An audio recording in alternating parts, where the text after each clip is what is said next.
My name is Will Baton. I'm Mitch Proper. I'm Sawyer Schultz, and today we're going to be talking about MAP sensors in this vehicle and O2 sensors on how they work with the CPU in order to make the truck to run. So right on top of the motor here, right by the air intake, we have our first MAP sensor, which stands for Mass Airflow Sensor. This sensor basically measures the amount of air that is coming in through the intake manifold so that it can provide the right air-to-fuel ratio for the motor to run properly. Inside of this truck, we actually have 3 different MAP sensors. We have this one right here, and then our intake splits and goes to 2 turbos on this motor. We have our second one down here where the intake is going into the intake manifold after the turbos. And then underneath up here, we have our third one in the back here to measure the pressure inside of the intake manifold. So the 3 sensors actually get the readings of how much airflow is going past them and the pressure underneath the engine cover here. And those readings go to the CPU, which then the truck actually auto-tunes the amount of airflow and the amount of fuel so that way the engine can run properly. Mass airflow sensors also work with a sensor called the O2 sensor, also known as the oxygen sensor. This sensor is located above and below the catalytic converter. There's a total of 4 of these sensors. As you can see here, there's one O2 sensor above the catalytic converter. On the other side, there's another O2 sensor located above the second catalytic converter. Due to the conditions today, you will not be able to see the bottom 2 O2 sensors.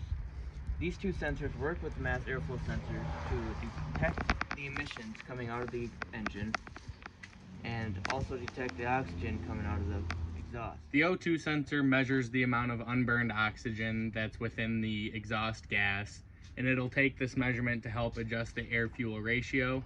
If there's excess unburnt oxygen within the exhaust gas, that's meaning that there's too much air coming into the motor. So that'll relay that information to the CPU that there's too much air in the exhaust, and it'll make an adjustment to give a better air-fuel ratio. So all of these sensors work together and they all relay a message to the CPU. We have 2 before the engine that reads the amount of air coming in, one on top of the engine which measures the amount of pressure inside of it, and then we have 2 O2 sensors that are right before the catalytic converters and then 2 after. When one of these sensors go out, then the CPU gets a bad relay from the sensors. If the O2 sensors go out, then it doesn't think that there's a large massive airflow going past it, so then it actually increases the amount of fuel that's going in, which gives you bad gas mileage. And then if one of the MAP sensors go out, and then the engine doesn't think that it's getting enough air due to the bad relay from the sensor, so the amount of fuel is actually decreased, which also in turn gives you bad gas mileage.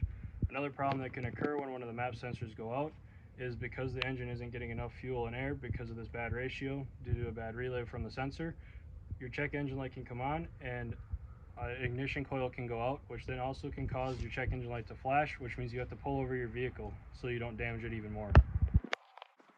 Without the mass airflow sensor and the O2 sensors in this vehicle, there would be no information going to the CPU in order for that to create a fuel-to-air ratio.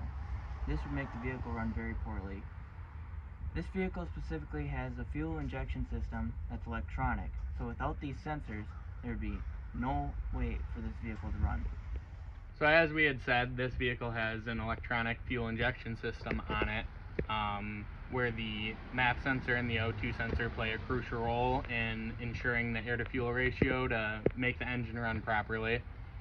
Back before the O2 sensor and the MAP sensor were invented to be put onto a motor for the electronic fuel injection, they had to go to a more mechanical system.